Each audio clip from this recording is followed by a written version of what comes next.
Entonces, ¿cierto? Seguimos con nuestro mismo objetivo, que es entender, o sea, conocer la conformación, eh, progresión y todas las dinámicas de las redes tróficas, específicamente en este caso productores. Entonces vamos a continuar porque en la clase anterior habíamos visto lo que eran los ciclos del nitrógeno, del agua y del carbono, ¿cierto? Ya hemos visto que el del carbono, bueno, es un ciclo biogeoquímico, pero por una cosa de poder abordarlo, se separa en dos componentes, que son el ciclo biológico que le llaman, donde están involucrados los dos procesos, que son fotosíntesis y respiración, y que abarca una menor cantidad de tiempo en que el carbono circule completamente en el sistema. Y habíamos dicho que era alrededor de 200 años lo que se había calculado. Y está la parte como biogeoquímica propiamente tal, que involucraba estos grandes depósitos de carbono, que son los combustibles fósiles que llevan millones de años, ¿cierto?, fuera del sistema, y que el problema principal que ocurre ahora con estos depósitos que llevan mucho tiempo fuera del sistema, millones de años fuera del sistema, es que en los últimos 200 años los hemos reincorporado de manera sistemática a la dinámica, y eso obviamente genera desequilibrios, porque hemos aumentado las cantidades de CO2 en la atmósfera, y quienes se encargan de ocupar ese CO2 son los productores. Y no ha aumentado la cantidad de estos productores como para para poder cumplir la demanda de incorporación o de reciclaje que se llama de CO2. Porque la masa vegetal disminuye, y principalmente por actividad del hombre. Las actividades forestales y en muchos casos la disminución por intereses económicos, la disminución de la masa forestal. En muchos casos, bueno, para desarrollo inmobiliario, y también hay muchos ecosistemas que son intervenidos porque se prioriza limpiar los terrenos para que sirvan de alimento a los animales domésticos que están destinados a la alimentación humana, y se va en desmedro de la biodiversidad local y de estas extensiones de bosques. En Brasil es muy común esto. Por ejemplo, el año pasado, cuando fueron estos incendios masivos, hablaban que era una práctica muy habitual en Brasil, estas quemas como para limpiar terreno y que después eso quede disponible para la ganadería.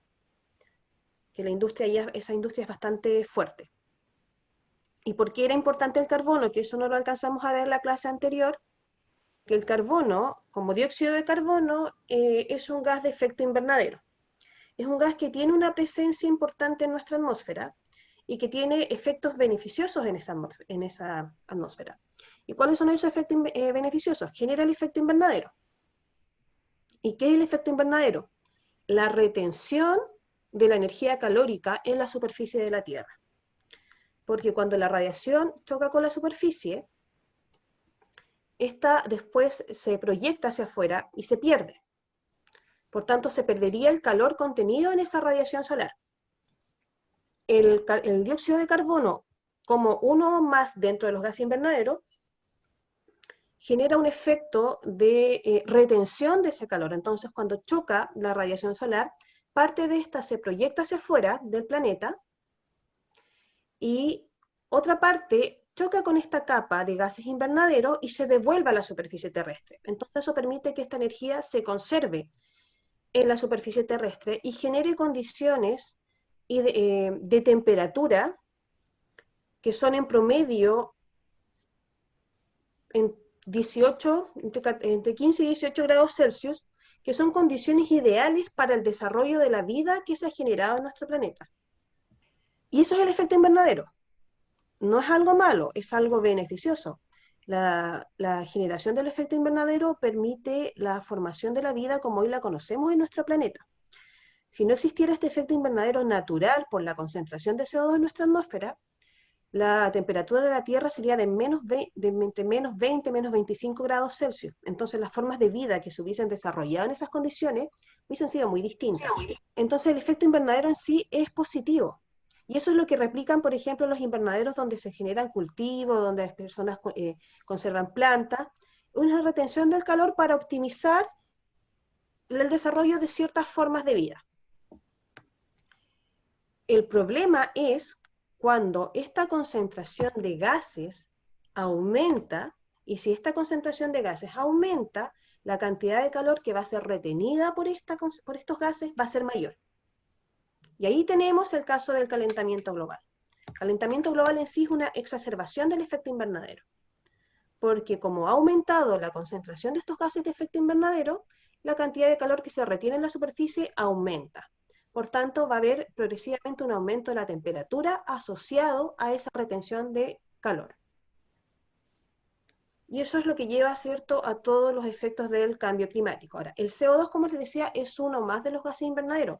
Hay otro que también es muy estudiado, que es el metano, que también se libera por combustión de combustibles fósiles y otras actividades humanas, y que también se encuentra almacenado naturalmente en algunas partes de nuestro planeta, y ese es mucho más riesgoso porque como gas invernadero es más potente que el CO2.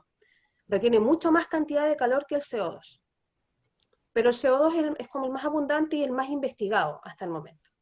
Entonces es importante hacer la diferencia entre lo que es el efecto invernadero, que es algo positivo para la vida de nuestro planeta, y lo que es el calentamiento global, que se da por un aumento sostenido en las concentraciones de estos gases de efecto invernadero. Otro ciclo que es relevante, que es el último que vamos a ver, es el de fósforo. ¿Y por qué vamos a ver el de fósforo? Porque también es un punto importante en la conformación de las moléculas biológicas. Porque otro ciclo que también se menciona mucho es el azufre, pero el azufre, por ejemplo, forma parte de algunas proteínas, de algunos aminoácidos, no de todos. El fósforo, porque yo lo considero más importante, porque forma parte de nuestros ácidos nucleicos, ¿cierto? El ácido nucleico tiene una base nitrogenada, tiene una azúcar pentosa de 5 carbonos y tiene un grupo fosfato. Entonces, para todos los procesos que involucran la expresión de los genes, se requiere fósforo, porque es parte constitutiva de nuestro ADN y de nuestro ARN. ¿Y cómo se obtiene el fósforo principalmente? Bueno, el fósforo, como les decía, está presente en las moléculas biológicas, no solamente, ¿cierto?, en los ácidos nucleicos, también en otras, pero principalmente ahí, por eso lo vamos a ver. Y ingresa a la cadena trófica a través de la acción de los productores. Especialmente, vamos a ver en este caso, desde el ambiente marino, las algas. Las algas utilizan este fósforo y lo incorporan a la cadena trófica. Entonces después este fósforo empieza a circular a través de los consumidores. O sea, estas algas son consumidas pueden ser moluscos o crustáceos por filtración. Después estos organismos pueden ser consumidos por peces. Después estos peces pueden ser consumidos por las aves. Y las aves liberan este fósforo en sus deposiciones. Las deposiciones de las aves son ricas en fósforos, en fosfatos. Por esa razón existen las minas que se llaman de guano, que son lugares donde habitualmente anidan las aves y que son grandes depósitos de deposiciones de las aves que son ricas tanto en nitrógeno como en fósforo. ¿Y por qué se explotan? Porque se utilizan como abono en la industria, en los cultivos, en la industria agraria. ¿Y por qué aquí aparece afloramiento de aguas profundas? Porque en general el fósforo se almacena de manera sólida en rocas. En rocas y producto de procesos naturales que son de degradación de esta roca, estas rocas van disminuyendo en tamaño. Entonces, están las rocas sólidas, pero producto de la erosión, en el caso del océano, ¿cierto? Se va disolviendo con el tiempo y va reduciendo su tamaño, o en el caso del ambiente terrestre, ¿cierto? Por erosión por agua o por viento se va desgastando, se va incorporando, ¿cierto?, este fosfato al suelo o en el piso oceánico. ¿Cuál es el problema en el fondo del océano? Porque claro, se va a disolver, pero esa roca igual va a quedar en el fondo del océano. Y en el fondo del océano, dependiendo de la profundidad, ¿cierto?, y de la luminosidad, no hay una gran presencia de productores. Entonces, como habíamos visto anteriormente, que también ocurría con el nitrógeno, ¿cierto? Que si cae en estos depósitos, en estos grandes depósitos de agua, se va al fondo, precipita, y se pierde para los productores y para la cadena trófica. Pero estos sistemas acuáticos, especialmente los marinos, tienen un proceso que tiene que ver con lo que aparecía en esta diapo, que es el afloramiento de aguas profundas. Ese afloramiento recibe el nombre de surgencia. Ese es el nombre técnico.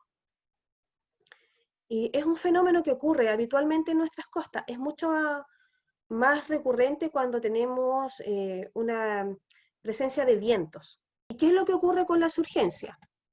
Producto del viento, al estar en contacto con la superficie, este viento genera como un desfase del agua, como que genera un vacío, porque al soplar con tanta fuerza sobre el agua, como que moviliza esa capa superficial de agua, como que la desplaza. Y se genera un vacío ahí.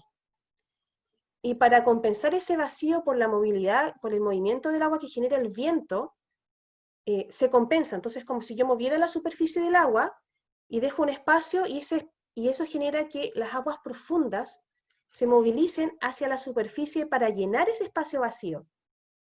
Y al movilizarse esas aguas profundas para llenar ese espacio vacío que quedó por el desplazamiento del agua que generó el viento, esas aguas afloran, suben a la superficie, pero suben también con todos los nutrientes que estaban en ese fondo oceánico. Entonces, como que reflotan a la superficie estos nutrientes que estaban perdidos en el fondo.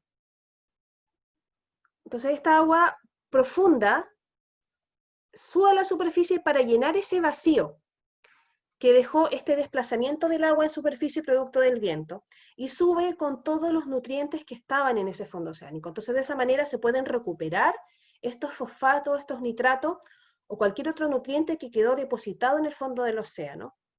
Y como ingresa, se va a la superficie, va a quedar en la zona fótica, donde tenemos una gran presencia de productores. Y ahí es donde las algas pueden utilizarlo. Y generalmente cuando tenemos esta presencia de surgencia, ocurren los que se llaman bloom fitoplanctónicos, o afloramiento o crecimiento de fitoplancton. ¿Por qué? Porque como esta agua aflora rica en nutrientes, genera un gran crecimiento de los productores en esa zona donde ocurrió la surgencia. Esto también puede ocurrir, por ejemplo, en un lago, donde por una presencia fuerte de viento se genere este desplazamiento y este vacío de agua y genere que afloren estas aguas profundas con parte del sedimento rico en nutrientes y favorezcan una gran actividad y un crecimiento de los productores presentes en ese ecosistema. Ahora, también puede generar problemas, porque si ocurre una surgencia en una zona, por ejemplo, donde hay algas que son nocivas, puede ocurrir estos fenómenos que conocemos como la marea roja, donde algas que tienen ciertos componentes químicos que generan un daño en los animales, afloran también producto de una gran presencia de nutrientes. Entonces la surgencia es un mecanismo que permite recuperar todos estos nutrientes que podrían haber estado perdidos en los fondos de los océanos, porque en el caso del ambiente terrestre el viento los moviliza y los puede mantener disponibles permanentemente. En el fondo del océano no tenemos un efecto tenemos corrientes submarinas, pero bajo el océano no tenemos mucha presencia de productores. Entonces estos afloramientos de agua a la superficie permiten la recuperación de estos nutrientes que habían quedado depositados en esos fondos, en esos sedimentos oceánicos o lacustres. Me están preguntando qué es el transporte de Ekman. Lo que pasa es que es un modelo que explica cómo se desplaza, cómo ocurre este desplazamiento de agua desde la profundidad a la superficie. Porque en general, cuando tenemos cuerpos de agua, las corrientes superficiales son cálidas y las corrientes profundas son frías. Entonces, habitualmente no va a ocurrir este desplazamiento de aguas frías a la superficie. Ocurre bajo situaciones bien puntuales y ocurren en un sentido específico, en el cual se desplazan estas aguas. Entonces, el agua desplazada, porque en general el vacío se genera acá, cercano a la costa. El agua, por efecto del viento, como que se desplaza, como que se genera un vacío, como que se moviliza hacia el interior. Y eso genera esta forma de desplazamiento desde la profundidad bordeando la costa, ocupa el espacio dejado por el desplazamiento de esta agua cálida de superficie. Eso se le llama el transporte de ECMA. Porque habitualmente las aguas frías son más densas, entonces no afloran a la superficie. Afloran solamente en situaciones muy puntuales. Entonces, de esa manera tenemos, ¿cierto?, una circulación de la materia y energía, y en la circulación de esta materia y energía, ¿cierto?, van todos estos elementos o sustancias que son fundamentales para la estructuración, la formación de las moléculas, de la materia orgánica, las moléculas biológicas, de la cual se encargan los productores, que ya habíamos mencionado, los carbohidratos, que tienen carbono, hidrógeno y oxígeno, que también llamamos azúcares, los lípidos, que también en su estructura básica tienen carbono, hidrógeno y oxígeno, las proteínas, que en su estructura básica tienen carbono, hidrógeno, oxígeno y nitrógeno, y los ácidos nucleicos, que en su estructura básica tienen carbono, hidrógeno, oxígeno, nitrógeno y fósforo. Lo que, no sé si lo recuerdan, en octavo, era, entonces carbohidratos y lípidos son CHO, proteínas son CHON y los ácidos nucleicos CHOMP. Son los elementos químicos básicos. Como les decía, las proteínas igual algunas tienen azufre, pero no todas. Entonces por eso vemos estos ciclos que son los fundamentales. El del oxígeno en sí no lo vamos a ver porque igual el oxígeno se puede incorporar a través de los otros ciclos, porque el fósforo que incorpora los productores no es fósforo a seca, es un fosfato. O sea, es fósforo con oxígeno. Como vimos también en el ciclo del nitrógeno, las plantas no incorporan nitrógeno solo, incorporan nitratos, que son nitrógeno con oxígeno, nitrógeno oxidado.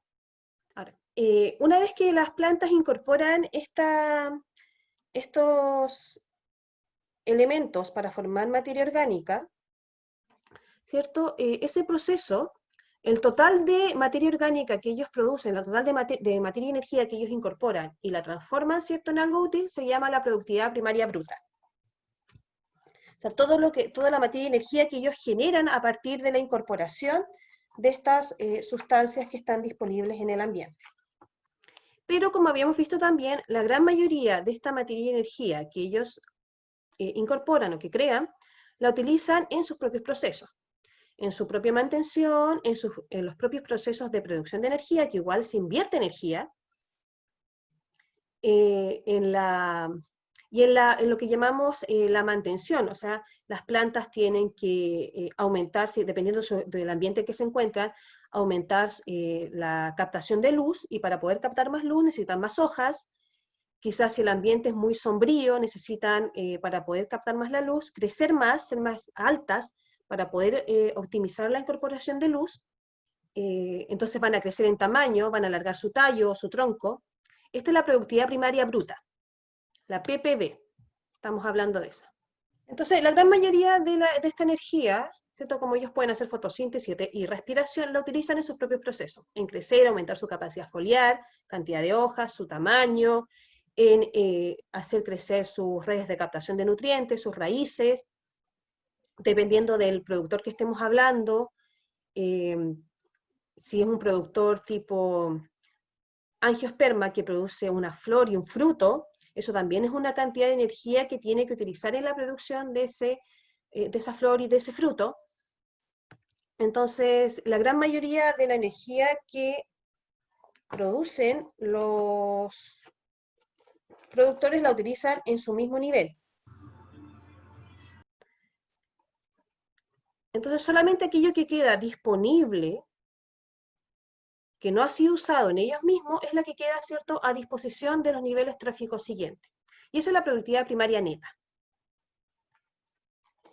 O sea, cuánto efectivamente de eso que se incorporó queda a disposición de todo el ecosistema donde se generó esa materia y energía. Entonces, por esa razón, la estructuración de las cadenas tróficas tiene la forma, habitualmente la presentan como una pirámide, porque como la gran mayoría de la materia y energía que se genera, que ingresa al ecosistema, queda en los productores, es poco lo que se puede traspasar a los niveles siguientes. Entonces, hay un límite en la capacidad de organismos que puede sostener una red de productores, debido a esta pérdida de materia y energía en los mismos procesos de los organismos que la generan. ¿Cierto? Y hablé de mantenerse, aquí también aparece respiración y calor. Nosotros también perdemos mucha energía a partir del calor, los productores también. Como químicamente somos un sistema termodinámico abierto. Ingresan elementos, salen elementos y tenemos una pérdida importante por efecto del calor. ¿Cierto? La productividad bruta, cuánto genera en realidad el producto primario y cuánto queda disponible para los niveles siguientes. Entonces, bastante la pérdida. Estamos hablando de una gran cantidad que se va perdiendo en los mismos procesos. Y esa pérdida en el traspaso de la materia y energía es lo que va generando que los niveles siguientes cada vez sean en cantidad de organismos más reducidos, para que el primer nivel productores pueda sostener ese ecosistema. Y a ese límite se le llama la capacidad de carga. O sea, los productores tienen una capacidad de carga en función de cuánto es su productividad bruta y neta, tienen una capacidad de carga de cuántos organismos pueden soportar para mantener el sistema biológico en condiciones que llamaríamos saludables, sostenibles en el tiempo. Y según lo que se ha descrito en la literatura, de acuerdo a esta capacidad de carga, a esta capacidad de producir materia y energía que tienen los productores y traspasarla, un ecosistema como máximo pudiese sostener 7 niveles tróficos. No podría soportar más que eso, debido a esta pérdida progresiva de la materia y energía, esta ineficiencia en el traspaso. La forma de representar esto, hay distintos planteamientos. Podemos representar este traspaso y esta sostenibilidad que hacen los productores del ecosistema a partir de pirámides de energía, que representan cuánta es la energía que se produce, que se traspasa a los niveles siguientes, ¿cierto? Y aquí siempre el eslabón más grande, por lejos, va a ser los productores. Aquí está hablando de un ambiente terrestre, de un ambiente específico. Y a medida que vamos subiendo en la cadena trófica, ¿cierto? Cada vez es menor la cantidad de organismos que vamos a tener en esos niveles, producto de esta capacidad de sostener el ambiente. No puedo tener más consumidores que productores porque si no arrasan el sistema, deja de haber ingreso de materia y energía y el ecosistema en sí desaparecería en el tiempo. La biomasa es una relación entre la cantidad de individuos y la cantidad de materia que ellos aportan al sistema. Entonces aquí tenemos dos ejemplos. Acá en cuanto a biomasa, ¿cierto? Los productores, ¿cierto? También en general van a tener la mayor presencia para sostener los ecosistemas. Ahora va a depender mucho también de los organismos que estemos hablando, porque acá estamos hablando de plantas terrestres. O sea, de plantas, caracoles, aquí hay peces, pero de plantas en sí. Por ejemplo, en el Canal de la Mancha están hablando de fitoplancton, y si nos fijamos acá, la pirámide de biomasa está invertida. Tenemos una menor biomasa de fitoplancton. ¿Pero por qué razón? El zooplancton, en cuanto a tamaño, el zooplancton son todos aquellos componentes animales del plancton que no tienen movilidad propia, sino que se mueven a través de las corrientes. Entonces ahí tenemos microorganismos y tenemos larvas de muchos organismos que son las primeras etapas de vida. Pero obviamente por una cosa de tamaño, por biomasa van a ser más que el fitoplancton, que es de carácter microscópico. Entonces, si yo lo veo por cantidad, probablemente el fitoplancton sea mucho más en cantidad. Pero en términos de biomasa, como son microscópicos, suman menos. O también podemos representarlo como pirámides de abundancia. ¿Cuáles son las más presentes? Entonces, por ejemplo, acá tenemos un contraste. Aquí tenemos que se elabora en función usando como productor el pasto y acá los árboles. Obviamente, por una cosa de tamaño, si el pasto va a ser mi productor principal que va a sostener el ecosistema, necesito tener una gran cantidad. Por tamaño es reducido. Pero si lo comparo con los árboles, claro, son mucho menos que toda la red de consumidores que sustentan. Pero los árboles, en tamaño, son mucho más grandes y pueden sustentar a muchos más organismos. Entonces, si yo lo veo por cantidad, por abundancia, claro que aquí se ve una pirámide invertida. Pero si yo traspasara, por ejemplo, esta pirámide, la de los árboles, a biomasa, se invertiría. Los árboles serían mucho más en cantidad en biomasa que el resto de los niveles tróficos que sustenta. Entonces son distintas formas en que uno puede representar esta relación entre los distintos niveles tróficos. No hay acuerdo científico en cuál es el mejor, depende de lo que yo quiera expresar como investigador.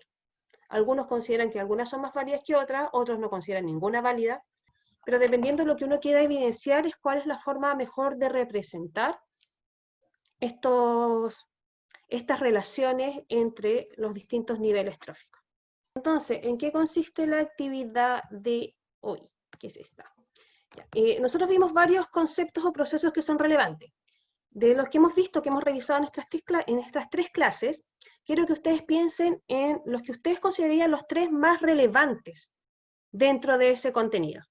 Pueden responder más de una vez, pero ¿cuáles serían los que ustedes considerarían los más relevantes dentro del contenido que hemos tratado?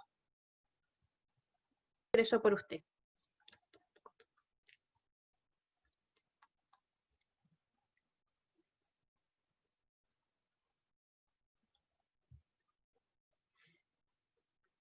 Recuerden, la que no pueda ingresar porque está en el celular o me dice sus palabras y yo las ingreso por usted.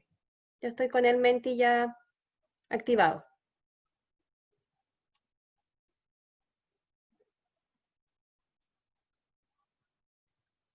Recuerden que lo del chat solo lo veo yo.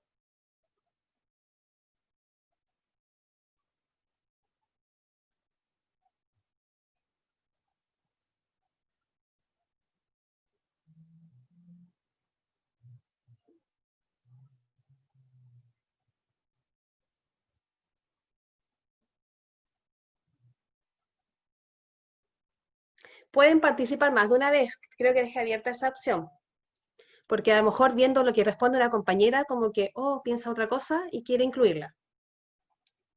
Pueden volver a ingresar.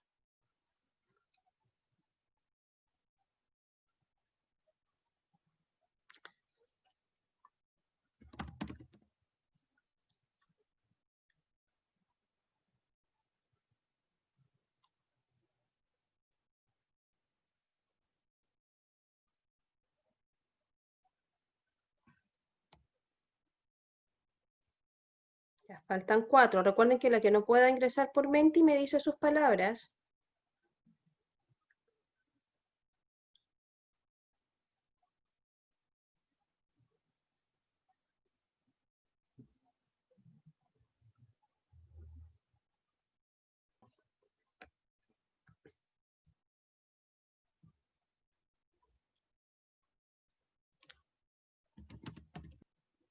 Le respondí a todos. 17, ahí respondieron todas, supongo. Ya, chiquillas, entonces nos quedan 5 minutos. Ya, yo después voy a editar, porque esto va a ir al final de su clase, pero también voy a editar el video de solo esto, de cómo fueron saliendo estos pantallazos, porque la actividad del miércoles es en función de esto. ¿Qué les voy a pedir yo el miércoles en la pregunta? Que ustedes de todas estas procesos, palabras que ustedes, conceptos, elijan uno. De ese uno puede ser uno que ustedes mencionaron, o uno que mencionó otra compañera y que usted no lo consideró y ahora se da cuenta que quizá es más importante que los que yo mencioné, que seleccionen uno solo y justifiquen el por qué para usted es de lo más relevante dentro de lo que vimos de productores. Entonces esa va a ser la pregunta que se va a liberar. De todo esto ustedes seleccionan un concepto, que puede ser uno propio, otro que haya propuesto alguna compañera, y por qué ustedes lo consideran relevante. Y ahí pueden argumentar, o sea, no lo coloqué, pero lo considero relevante por estas razones.